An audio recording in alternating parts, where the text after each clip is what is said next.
पुण्यार्जक हैं शिखर चंद, सरला जैन, पारस मीना, महावीर प्रमिला, अशोक नमिता, संतोष वीना, ऋषभ अनीता। पुत्र पुत्रवधू CA Abhinav, CA Priya, advocate Himanshu, advocate Neha, doctor Shubhanshu, doctor Prajvi, पुत्र पुत्री अनुराग, आर्ची, देवांशी, जयांशी, पौत्र पौत्री अरुषा, अनुष, अरहम, मायशा, व्यांश एवं जैन पौटल्या परिवार 12 राजस्थान। पुत्री दामाद अनुभा आदित्य, आशिमा लक्ष्य, अनीशा आयुष, अनुकृति राघव, सुकृति अनुभव, दोहिता अयांश अर्निक, बहन बहनोई शारदा अरविंद बिलाला, मंजू अशोक सोगानी, राजेश सुभाष सेठी, निर्मला अरुण पाटनी। बोलिए पंच परमेष्टि भगवान की, भगवान महावीर स्वामी की, अहिंसा परमो धर्म की। परम पूज्य आचार्य गुरुवर श्री विद्यासागर जी महाराज की, परम पूज्य आचार्य श्री समय सागर जी महाराज की, श्रावक के कर्तव्यों की चर्चा करते हुए आज हम 5वें कर्तव्य की बात करूंगा।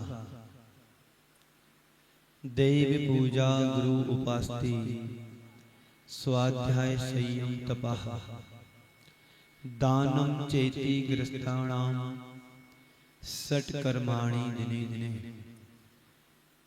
ये श्रावक की 6 कर्तव्य हैं जो श्रावक को प्रतिदिन करने योग्य होते हैं। ऐसा नहीं है कि एक दिन पूजा कर ली तो दूसरे दिन पूजा नहीं करूं, एक दिन दान दे दिया तो दूसरे दिन दान नहीं दूं, एक दिन उपवास कर लिया तो अगले दिन उपवास नहीं करूं।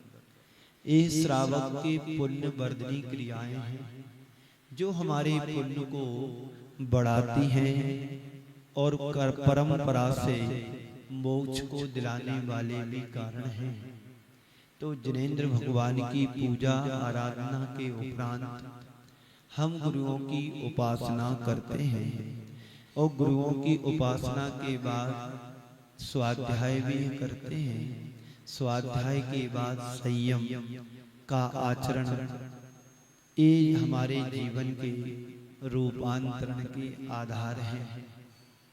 ये आधार इसलिए है क्योंकि हम अपने जीवन में जो कुछ सुबह से शाम तक खट कर्म करते हैं, उन खट कर्मों को नष्ट करने के लिए सट कर्म करने की व्यवस्था या प्रेरणा हमारे आचार्यों ने दी है।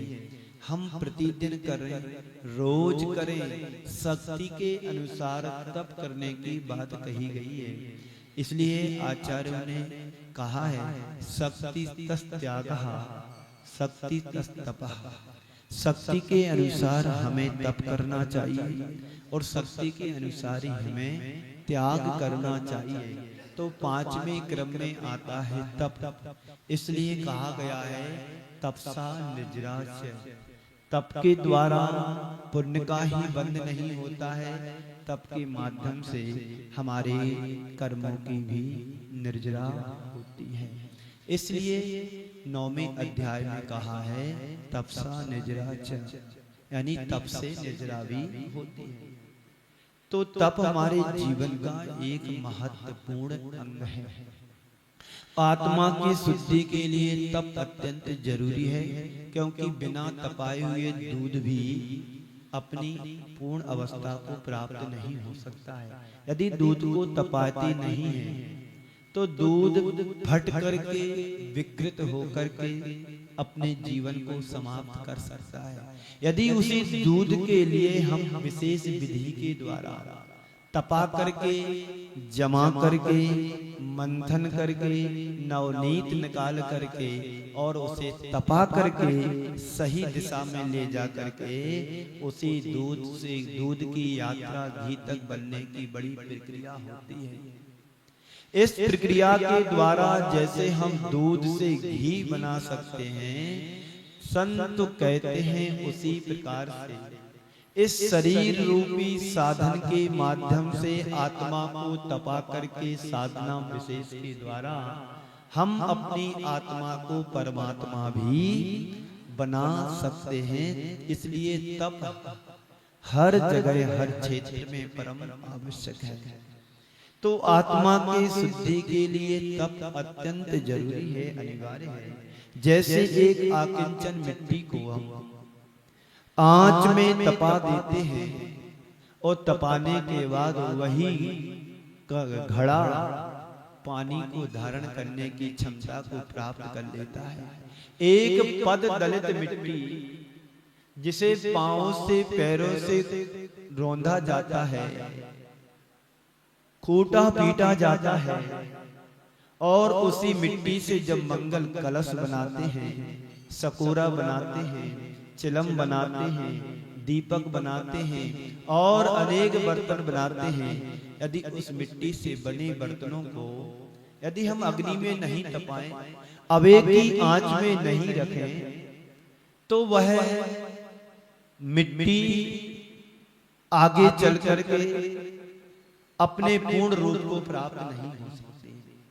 आपने मिट्टी का मंगल कलश बनाया और उसको आंच में नहीं तपाया, तो पानी धारण करने की क्षमता उसके पास प्राप्त नहीं हो पाएगी।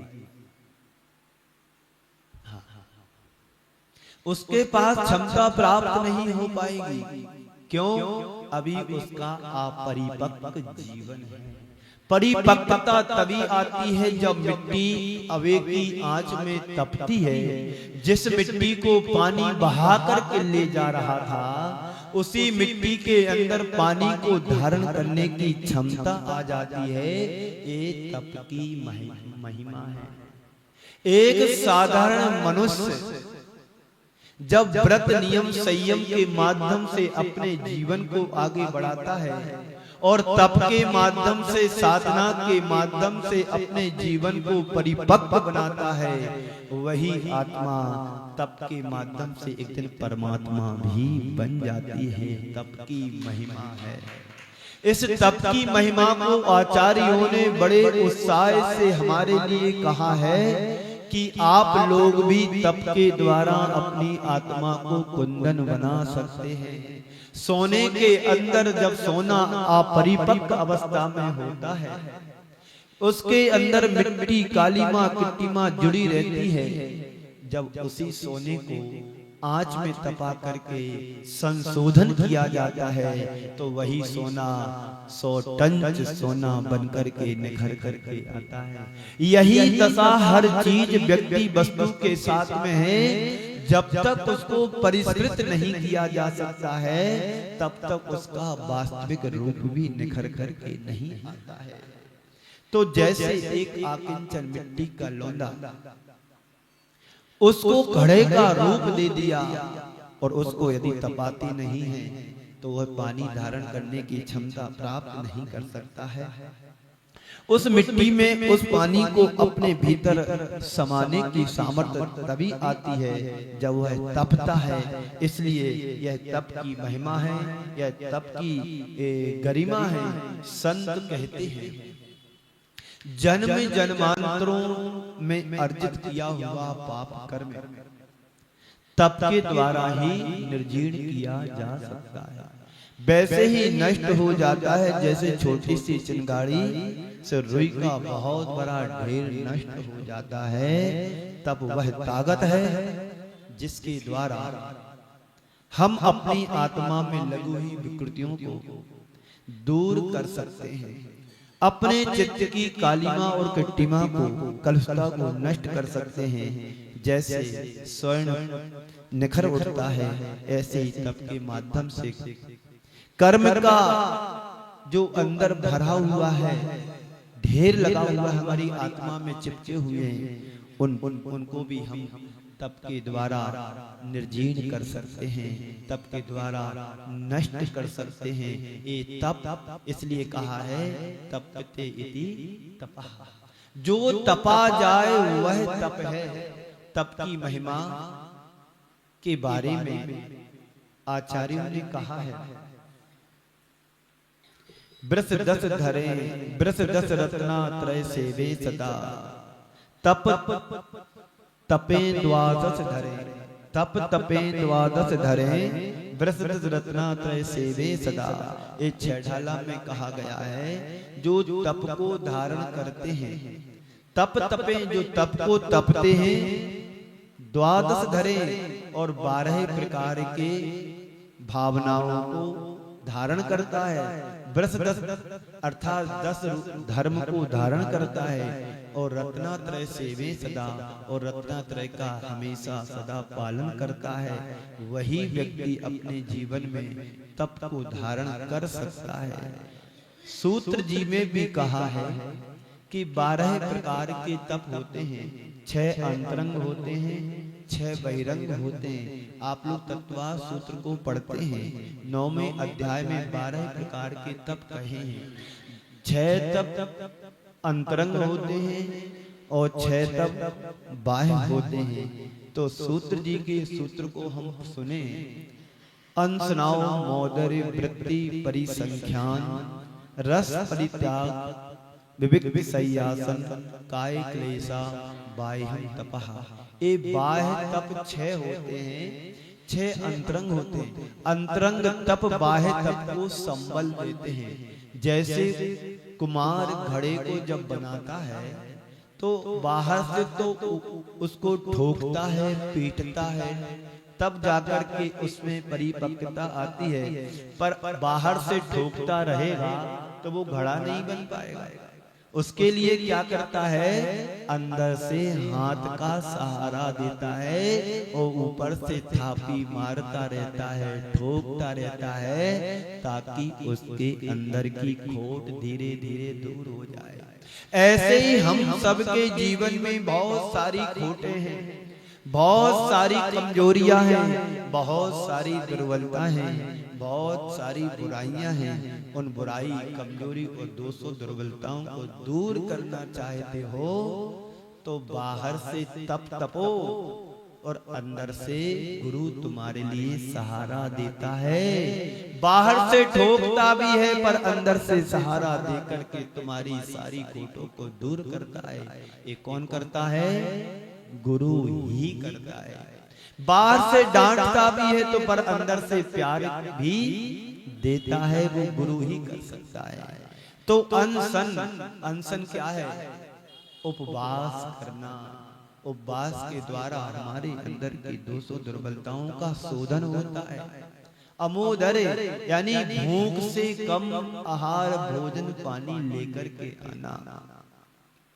वृत्ति परिसंख्यान किसी व्यक्ति विशेष की विधि लेकर के, वस्तु विशेष की विधि लेकर के आहार चर्या के लिए निकलना, ये वृत्ति परिसंख्यान है। मैंने 2000 में और 2003 में जब मैं वहां अमरकंटक में था और रामटेक में भी 2 बार मैंने, और तीसरी बार लिया था 2011 में जालना महाराष्ट्र। 3 दिन 4 दिन तक मैंने विधि को बना करके रखा। 3 उपवास के बाद, 4 उपवास के बाद मैंने आहार लिया। वृत्ति परिसंख्यान यानी आंकड़ी लेकर के जाता था, हमारी विधि नहीं मिलती थी, वापस आकर के बैठ जाता था। लोगों को घबराहट होने लगी, 3 दिन हो गए, 4 दिन हो गए, आहार नहीं हुआ है। इसको बोलते हैं वृत्ति परिसंख्यान। ये तप है, मात्र भोजन करना ही तप नहीं है। खा करके आ जाओ, अपनी साधना में लग जाओ, ये बात अलग है। आचार्यों ने 28 मूल गुण में ये नहीं कहा है कि तुम उपवास करो, ये कहा है एक बार भोजन खा लेकर के आ जाओ और अपनी साधना करो। लेकिन बाह्य तप है जो हमें दिखाना, जो जिसके माध्यम से अन्य लोग देख करके प्रेरित होकर के उस तप को तप सकें। तो उपवास देखने में आता है कि आज मरासरी आहार करने नहीं गए, उपवास है। तो वृत्ति परिसंख्यान बड़े बड़े तप करते हैं, दुर्धर तप करते हैं, सूर्य के सामने जाकर के खड़े होकर के जैसे जैसे सूर्य घूमता है वैसे वैसे संत अपने चेहरे को, आसन को भी घुमाते रहते हैं। ये भी एक तप है। जंगलों में जाकर के बरसात के दिनों में वृक्ष के नीचे बैठ जाते या खड़े हो जाते हैं, झंझावाट चलती है, पानी गिरता है, उन पत्तियों के अंदर से एक एक बूंद जब शरीर के ऊपर गिरती है तो करंट जैसा लगता है। ये भी एक तप का रूप है। शीत ऋतु में बाहर जाकर के चट्टान के ऊपर गर्मियों में और सर्दियों के दिनों में नदी के किनारे खुले आकाश में क्या करते हैं? साधना करते हैं। इसलिए आचार्य गुरुदेव ने योगी भक्ति में लिखा है, ग्रीष्म काल में आग बरसती गिरि शिखरों पर रहते हैं, बरसा ऋतु में कठिन परिसय तरतल रह कर सहते हैं, तथा शिशिर है मंत्र काल में बाहर भूपर सोते, बंद साधुए बंधन करुता दुर्लभ दर्शन होते, दुर्लभ दर्शन होते। ये साधु अब देखने को नहीं मिलते हैं। चतुर्थ काल में इन साधुओं की उपस्थिति होती है। पंचम काल में कम से कम इतना ही हमारी साधना बनी रहे कि कमरे के अंदर आवश्यकों का पालन करते रहे। हम गर्मी के दिनों में गिरी पर्वतों पे जाकर के साधना नहीं कर सकते हैं, कोई बात नहीं, लेकिन कमरे के अंदर रह कर के अनुकूल प्रकृति में अपना जीवन जी सके ये तो कर सके। सर्दी के दिनों में खुले आसमान में रह कर के साधना नहीं कर सकते तो कम से कम कमरे के अंदर रह कर के साधना तो कर सकते हैं। बरसात के दिनों में हम बरसात के दिनों में हम वृक्षों के नीचे साधना नहीं कर सकते तो कम से कमरे के अंदर रह कर के सट अपने 28 गुणों का पालन तो करें। इसको बोलते हैं तप। तो व्रत परिसंख्यान, उनके उसके बाद आता है रस परित्याग। ऐसे ऐसे साधु होते हैं कि 6 रसों का त्याग करके नीरस भोजन करके आ जाते हैं।